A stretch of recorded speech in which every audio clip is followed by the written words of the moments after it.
Friends welcome to my YouTube channel.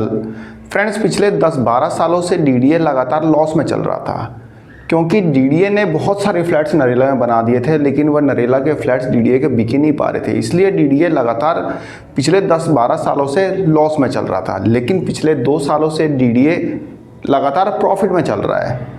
Financial year 2023-24 में भी DDA profit में रहा था और फाइनेंशियल ईयर 2024-25 में भी डीडीए प्रॉफिट में रहा है।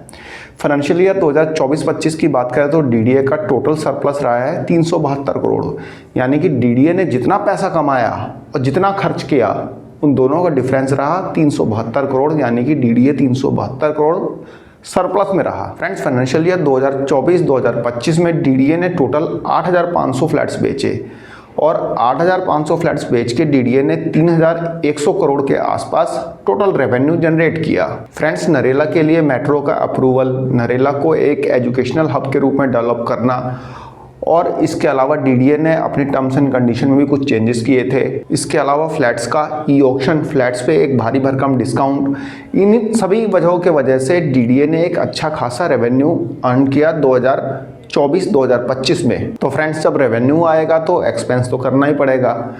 जैसा कि डीडीए ने अच्छा खासा रेवेन्यू यहाँ पे अर्न किया, तो फाइनेंशियल ईयर 2025-2026 के लिए एक्सपेंसेस भी डीडीए के हैं। फ्रेंड्स इसके रिगार्डिंग कल एक मीटिंग हुई जिसको चेयर किया दिल्ली के एलजी मिस्टर वीके सक्सेना ने, और इस मीटिंग में फाइनेंशियल ईयर 2025-2026 के डीडीए के बजट को अप्रूव किया गया। इसके साथ साथ कुछ और इम्पोर्टेंट अप्रूवल भी दिए गए। फ्रेंड्स इस मीटिंग में सबसे ज़्यादा जोर रहा दिल्ली के इंफ्रास्ट्रक्चर डेवलपमेंट पे, यानी कि दिल्ली को कैसे साफ़ सुथरा बनाया जाए, कैसे दिल्ली को मतलब कि दिल्ली में जो भी बेसिक एमिनिटीज़ की कमी है उनको कैसे पूरा किया जाए। तो बेसिकली जो मेन फोकस रहा इस मीटिंग का वह रहा दिल्ली में इंफ्रास्ट्रक्चर डेवलपमेंट का। इसके अलावा फाइनेंशियल ईयर 2025-2026 के लिए जो डीडीए ने अपना सरप्लस का टारगेट रखा हुआ रखा 840 करोड़ रुपए। फ्रेंड्स फाइनेंशियल ईयर 2025-2026 में दिल्ली के सिविक इंफ्रास्ट्रक्चर के डेवलपमेंट के लिए और उसे दुरुस्त रखने के लिए डीडीए ने 4,140 करोड़ रुपए फंड का एलोकेशन किया है, जिसमें कि roads, sewerage, water supply, power lines, drainage, इसके अलावा दिल्ली के ब्यूटिफिकेशन पे भी डीडीए इतना पैसा खर्च करेगा। इसके अलावा डीडीए ने 580 करोड़ रुपए ऑनगोइंग जो डीडीए का प्रोजेक्ट चल रहे हैं और इन सीटू रिहेबिलिटेशन से रिलेटेड जो प्रोजेक्ट चल रहे हैं उस पे डीडीए खर्च करेगा। 263 करोड़ रुपए डीडीए टीओडी प्रोजेक्ट पे खर्च करेगा, जो कि कड़कड़डूमा में फिलहाल इस समय चल रहा है। इसके अलावा 250 करोड़ रुपए डीडीए 3 स्पोर्ट्स कॉम्प्लेक्स बनाने में खर्च करेगा। द्वारका के भारत वंदना पार्क पे डीडीए 100 करोड़ रुपए फाइनेंशियल ईयर 2025-2026 में खर्च करेगा। इसके अलावा गाँव के डेवलपमेंट के लिए, यानी गाँव में बेसिक एमिनिटीज़ के डेवलपमेंट के लिए डीडीए ने एक स्कीम निकाली थी, ग्रामोदय योजना, दिल्ली ग्रामोदय योजना। इस स्कीम में डीडीए फाइनेंशियल ईयर 2025-2026 में 357 करोड़ रुपए खर्च करेगा। फ्रेंड्स ये तो हो गई खर्चों की बात। अब बात कर लेते हैं कि डीडीए के पास इतना पैसा आएगा कहां से। फ्रेंड्स जैसा कि मैंने आपको बताया कि फाइनेंशियल ईयर 2024-2025 में डीडीए ने टोटल 8,500 फ्लैट्स बेचे और इन 8,500 फ्लैट से डीडीए को 3,100 करोड़ रुपए रेवेन्यू जनरेट हुआ।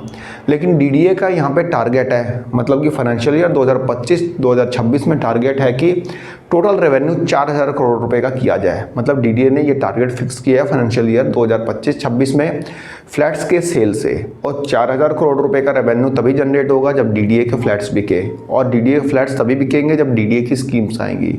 फ्रेंड जैसा कि फाइनेंशियल ईयर 2024-25 में 8,500 फ्लैट्स बिके और डीडीए की कई स्कीम्स भी आई थी, तो ऐसी उम्मीद है कि इस साल भी डीडीए की कई स्कीम्स आएंगी, जिसमें कि डीडीए अपने अलग अलग लोकेशन के अलग अलग टाइप्स के फ्लैट्स रखेगा। फ्रेंड्स फाइनेंशियल ईयर 2025-26 में एक तो टीओडी प्रोजेक्ट आना ही आना है। टीओडी के स्टूडियो अपार्टमेंट जो है मतलब कड़कड़डूमा वाले वो आएंगे, और एमआईजी फ्लैट्स का मुश्किल है। एमआईजी फ्लैट्स जो कड़कड़डूमा के हैं वो नेक्स्ट फाइनेंशियल ईयर में आने चाहिए, और क्या पता ईयर एंड में या फिर जनवरी-फरवरी में डीडीए निकाल दे उनको भी। लेकिन ये सभी फ्लैट्स जो आएंगे वो ई ऑक्शन में आएंगे, जैसा कि अपडेट मिल पा रहा था। तो एक तो टीओडी प्रोजेक्ट डीडीए का आएगा फाइनेंशियल ईयर 2025-2026 में। इसके अलावा द्वारका सेक्टर 14 के ईडब्ल्यूएस फ्लैट्स भी आ सकते हैं, क्योंकि द्वारका सेक्टर 14 में लगभग 180 से लेकर 200 फ्लैट्स जो है खाली हैं, जो कि सरेंडर किए जा चुके हैं। क्योंकि दिल्ली हाई कोर्ट में केस चला गया था, लोगों को लग रहा था कि पता नहीं कितने साल तक केस चलेगा, तो लोगों ने अपना रिफंड ले लिया था। और कई फ्लैट्स जो थे सरेंडर भी हो गए थे। लोगों ने 50,000 रुपये देकर बुक तो कराया था, लेकिन पेमेंट ना हो पाने के कारण 34-35 लाख रुपए पे नहीं कर पाए और डीडीए को वो फ्लैट्स जो है सरेंडर हो गए थे। इसके अलावा द्वारका सेक्टर 19B में भी EWS फ्लैट्स आएंगे। भाई वहाँ पे EWS फ्लैट्स जो कि लग्जरी फ्लैट्स अलॉटीज के लिए रखे गए थे 364 फ्लैट्स, उसमें से सिर्फ 325 फ्लैट्स का ही ऑक्शन हुआ है। जैसा कि H1 बिडर की लिस्ट इस समय डीडीए के पोर्टल पे पड़ी हुई है, आप वहाँ पे देख भी सकते हैं कि 325 फ्लैट्स ही ऑक्शन में मतलब वो बिके हैं।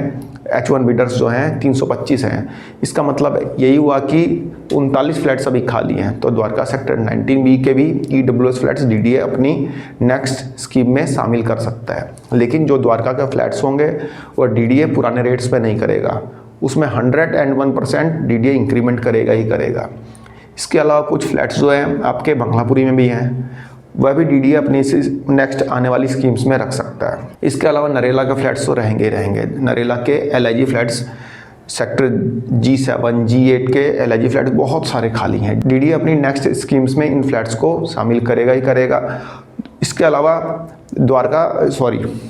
अलावा नरेला सेक्टर A1 से लेके A4 के अलग अलग पॉकेट्स में MIG और HIG फ्लैट्स भी खाली है। फ्रेंड, जैसा कि डीडीए इस समय 25% का डिस्काउंट दे रहा है नरेला के LIG फ्लैट्स पे, HIG फ्लैट्स पे और MIG फ्लैट्स पे, तो ये एक्सपेक्टेड है कि नेक्स्ट फाइनेंशियल ईयर में ये डिस्काउंट और बढ़ सकता है। LIG पे तो बढ़ना ही चाहिए, बढ़ेगा ही बढ़ेगा, शायद बढ़ना जरूरी है क्योंकि LIG फ्लैट्स डीडीए के बिक नहीं रहे। तो नरेला के जो LIG फ्लैट्स हैं वहाँ पर डिस्काउंट बढ़ने की गुंजाइश है। डीडीए अब बढ़ाता है नहीं बढ़ाता है ये तो आने वाला फाइनेंशियल ईयर, मतलब कि जो ये फाइनेंशियल ईयर चल रहा है उसमें जो स्कीम्स आएंगी उसमें ही पता चलेगा। तो ये सब डीडीए के जो नेक्स्ट प्रोजेक्ट रहेंगे, मतलब कि नेक्स्ट स्कीम्स में जो रहेंगे, ये सब फ्लैट्स शामिल होंगे। इसके अलावा सिरसपुर के फ्लैट्स भी शामिल हो सकते हैं क्योंकि सिरसपुर के बहुत सारे फ्लैट्स बिके नहीं हैं। लोकनायकपुरम के LIG फ्लैट्स भी शामिल होंगे क्योंकि अभी भी काफ़ी फ्लैट्स जो हैं खाली हैं लोकनायकपुरम में। इसके अलावा डीडीए के कोई और नए प्रोजेक्ट तो चल नहीं रहे हैं। जो पुरानी इन्वेंट्रीज होंगी उन्हीं को डीडीए सेल करने की कोशिश करेगा। इसके अलावा जो नई इन्वेंट्रीज हैं वह हैं TOD प्रोजेक्ट कड़कड़डूमा में। अब देखिए डीडीए वहाँ पे MIG फ्लैट्स फाइनेंशियल ईयर 25-26 में लाता है नहीं लाता है, ये तो आने वाला टाइम ही बताएगा कि डीडीए अपनी स्कीम्स में इन्हें शामिल करता है नहीं करता है। लेकिन एक बात तो तय है, डीडीए को यदि 4,000 करोड़ का रेवेन्यू जनरेट करना है तो फ्लैट्स ज़्यादा से ज़्यादा मात्रा में रखने होंगे और ज़्यादा से ज़्यादा मात्रा में फ्लैट्स बिकेंगे, तभी डीडीए को रेवेन्यू जनरेट होगा जो कि उसने टारगेट फिक्स कर रखा है। लेकिन हमें डीडीए की नेक्स्ट स्कीम में फास्ट कम फास्ट सर्व और ई ऑक्शन देखने को मिलेगा। इसके अलावा कल हुई मीटिंग में कन्वर्जन चार्जेस को 10% इंक्रीज कर दिया गया है। कन्वर्जन चार्जेस मतलब लीज होल्ड प्रॉपर्टी को, जो लीज होल्ड प्रॉपर्टी है उसको फ्री होल्ड करने के लिए जो चार्जेस पे किए जाते हैं डीडीए को, कन्वर्जन चार्जेस होते हैं।